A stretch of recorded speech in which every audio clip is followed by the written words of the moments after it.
Hello everybody, Jennifer Maker here. Let's talk about Puff Vinyl. This is a super retro, super fun vinyl. Aren't these Puff Vinyl t-shirts just so fun? I just love the vintage look of Puff Vinyl. It totally brings me back to the 80s with its retro look. Yes, I'm an 80s girl. And like so many other styles from that era, Puff Vinyl is trending big right now. But you don't have to get lucky and find some shirt design in Puff Vinyl already made. You can create your own Puff Vinyl t-shirt. Now, you know I love experimenting with new kinds of vinyl, and this one is new, at least to me. But how does it work? And how do you get it to actually puff up? Those are the questions that I'm going to answer for you. So come with me to the craft table and we'll get started.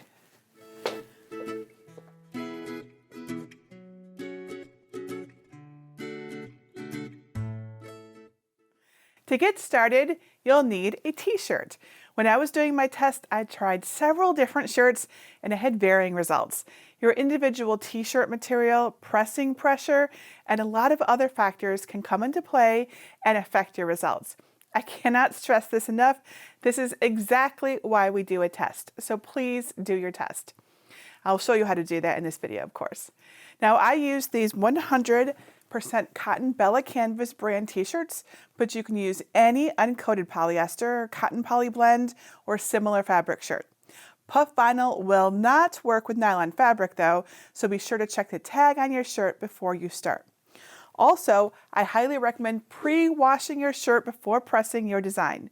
When I tried this project with both a brand new shirt, not washed, and then a pre-washed shirt, I found that the pre-washed shirt applied and adhered much more evenly. The vinyl on the pre-washed shirt feels like it will last much longer too, so be sure to pre-wash. Now, before you apply your Puff Vinyl, you'll want to lint roll your shirt to remove any extra fuzz or pet hair or dust. And you can also use a t-shirt ruler to help you get perfect placement of your Puff Vinyl decal.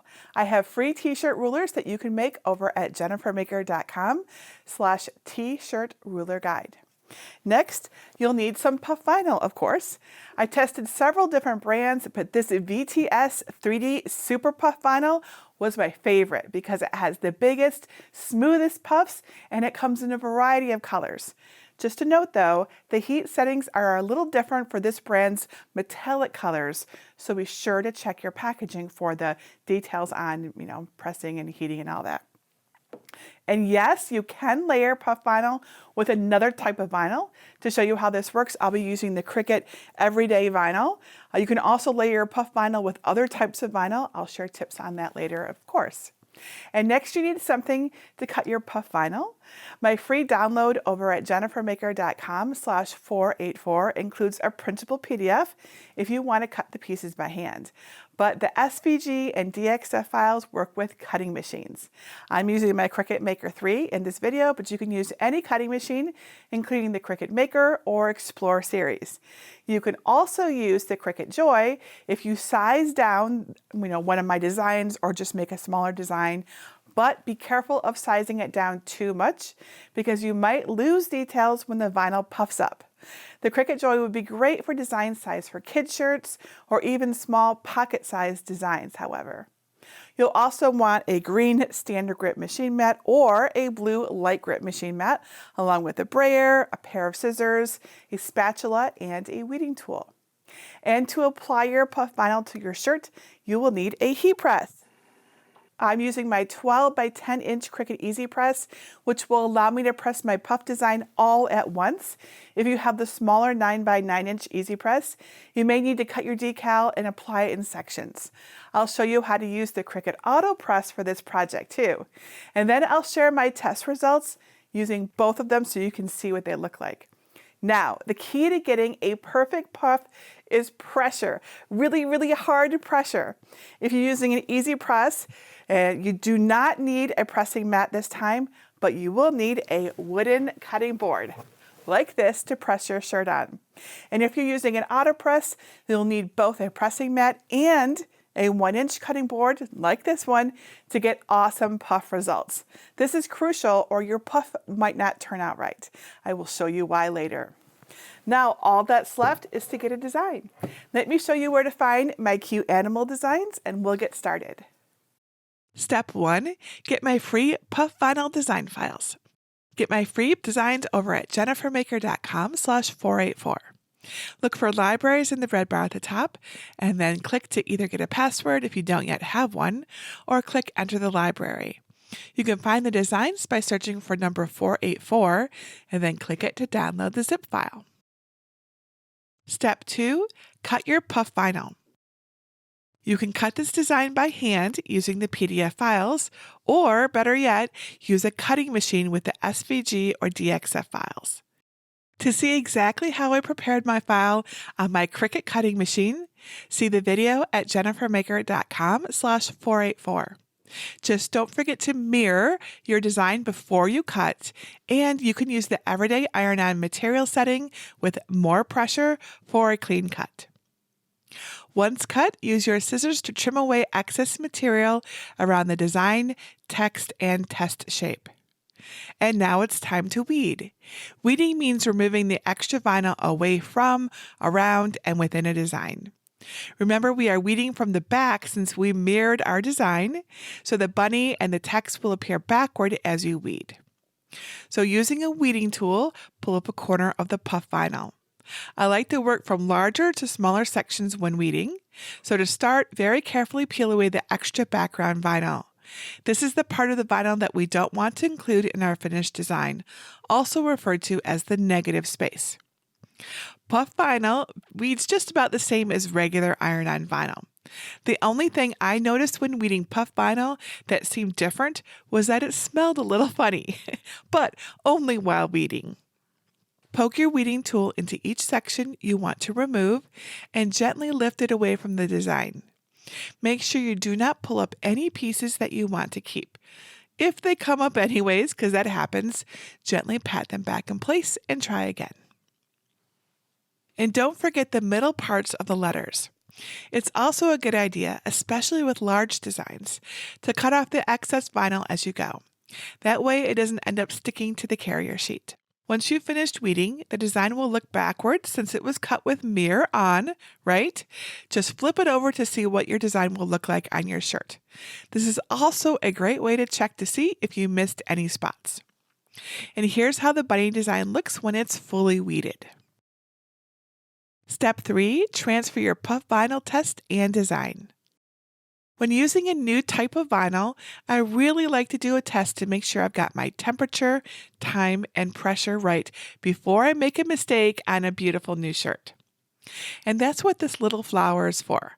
I'll show you how the Cricut EasyPress works with puff vinyl, and then we'll experiment with the Cricut AutoPress. So, lay your wooden cutting board down on a sturdy work surface. When I was testing the puff vinyl for the first time, I noticed that the pressing mat left a texture on my puff vinyl. So because this kind of vinyl needs super firm pressure for the best results, that's where the wooden cutting board comes in. Make sure you've got a really sturdy pressing surface as well, like a countertop or a sturdy table. Or, and this might sound crazy, you can even press your puff vinyl on a tile floor. Hard pressure is key with puff vinyl. Open up your shirt and lay it face up, flat on the cutting board. Make sure your EasyPress is plugged in and set to 305 degrees Fahrenheit or 152 degrees Celsius. Always use caution, don't burn yourself. Remember, these settings worked for my tests, but your results may vary, especially if you're using different tools or materials. And this is why we're doing the test. Press your entire shirt for 30 to 40 seconds to preheat the material and remove any moisture and wrinkles. This preheating time is longer than you typically preheat a shirt for vinyl, and that's because any residual moisture can cause steam, and that will cause your puff vinyl to wrinkle. Okay, so completely removing any moisture from your garment really helps the puff vinyl stay nice and smooth. Now use a lint roller to remove any extra fuzz or debris from the front of the shirt. I'll apply my test flower to the bottom near the hem, but you can put it on the back, arm, or whatever spot you'd like. Just make sure you preheat the spot for the full time. Now we're going to find the center of our shirt to help us with alignment. To do this, fold it in half by matching up the sleeves and the sides of the shirt. Lay the shirt on your cutting board and using your heat press, crease the shirt on the fold and hold it for 5 to 10 seconds. Now when you open your shirt, you can see exactly where the center is. First, let's do the test. With the test area of your shirt on the cutting board, place the test flower vinyl side down on the fabric. Stay at least 1 inch away from any hems, seams, or edges for an easier application. Using both hands on opposite ends of the EasyPress handle, apply very firm, even pressure over the flower for 10 seconds at 305 degrees Fahrenheit or 152 degrees Celsius. Press hard, really hard. Pressure is so important here. This brand of puff vinyl only needs 1 pressing, and it is hot peel, which means we'll remove the carrier sheet immediately after pressing. And it worked. See how smooth and puffy it is? I just love it. If you find the puff vinyl too textured, you can put your carrier sheet back in place and apply a second press to smooth things out. However, this does lower the puff effect slightly, so you've been warned. If problems persist, try not to get frustrated. Puff vinyl can be finicky, and sometimes it takes several tries to get it right. You may even need to change the brand of the shirt that you're using to get the ultimate puff effect. If your test flower applied well, you're now ready to apply the main design. Transfer the bunny design. Vertically crease the top and bottom of the design's carrier sheets, being careful not to crease the actual vinyl. With your wood cutting board and t-shirt in place on a sturdy surface, place your t-shirt ruler guide on your shirt. Align the top of the ears with the bottom of the ruler. Use the creases in the carrier sheet to align the decal to the crease in the middle of the shirt. See how easy this is? With your heat press set to 305 degrees Fahrenheit, hold the handles at each end and apply very, very firm pressure over the design for 10 seconds. Again, remember you have to press really hard. Place your heat press back in its cradle and then remove the carrier sheet by pulling it up while it's still hot. And admire your awesome puff vinyl.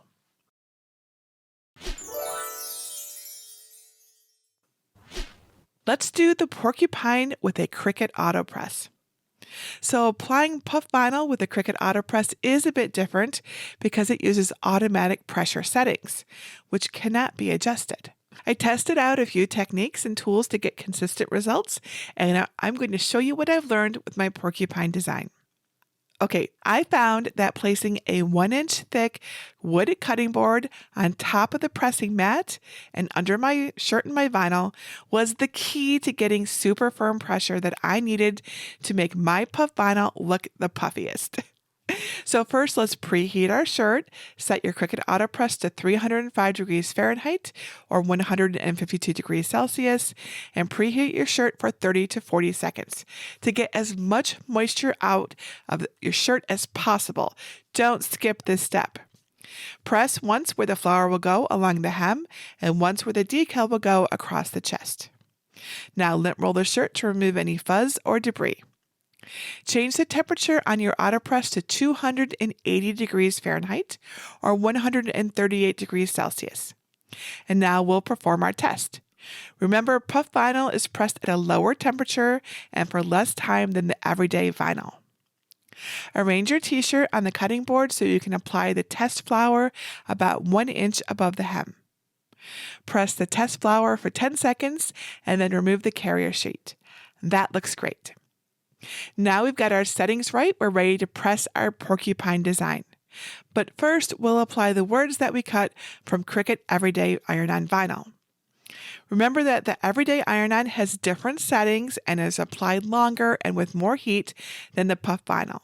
So set the AutoPress back to 305 degrees Fahrenheit or 157 degrees Celsius.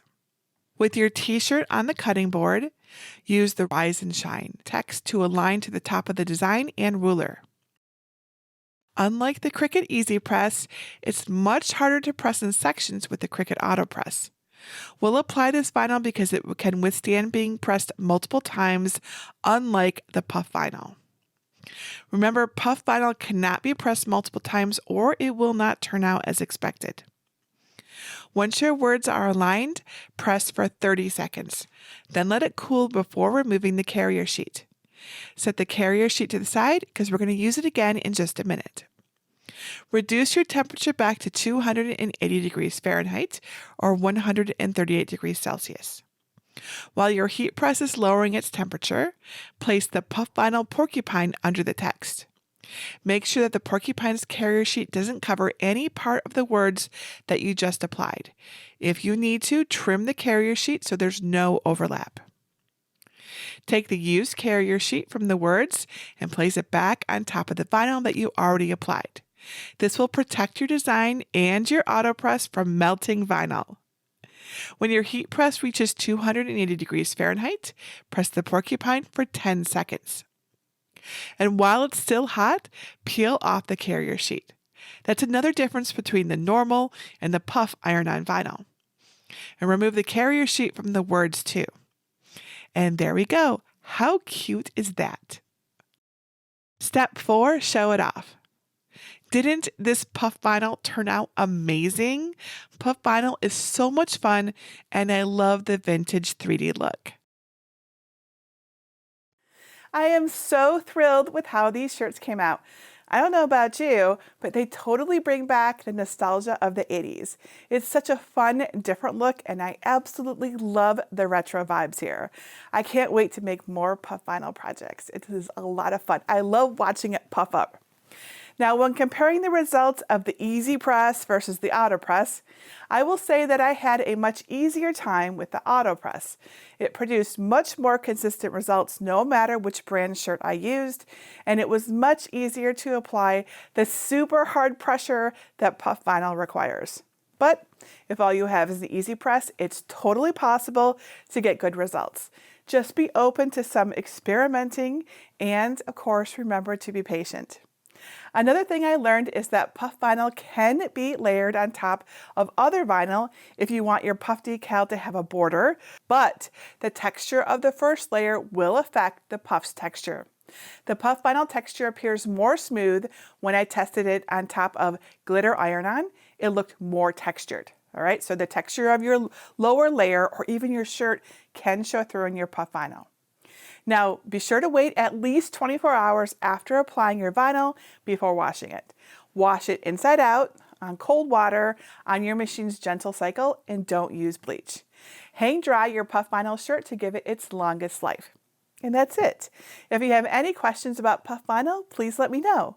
You can leave your questions right below this video, or better yet, join us in my Facebook group at jennifermaker.com/CricutCrafters. And that's it for today. Until next time, this is Jennifer Maker reminding you to craft a life you love.